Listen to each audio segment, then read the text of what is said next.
Power star Pawan Singh का दो बड़ी खबर आ रहा है। इसी बीच बात करें तो पवन सिंह का लाल घाघरा सॉन्ग जो कि ट्रेंडिंग के बारे में बात करें तो 5 नंबर पे ट्रेंड कर रहा है दोस्तों। इसी बीच बात करें तो व्यूज के बारे में, जिसमें 100 मिलियन व्यूज गया है दोस्तों। और लाल घाघरा सॉन्ग पे करीब रील्स के बारे में बात करें तो 10 मिलियन इस पर रील्स बन चुका है दोस्तों।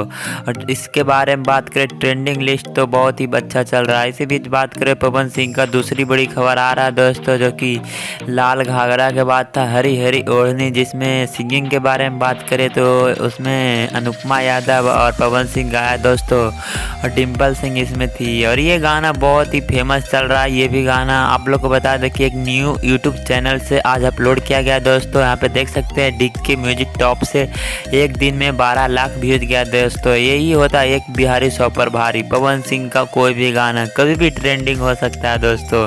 अगर ये वीडियो आप लोगों को पसंद आया तो ज़्यादा से ज़्यादा लाइक करें और शेयर करें दोस्तों। मिलते हैं नेक्स्ट वीडियो में। धन्यवाद।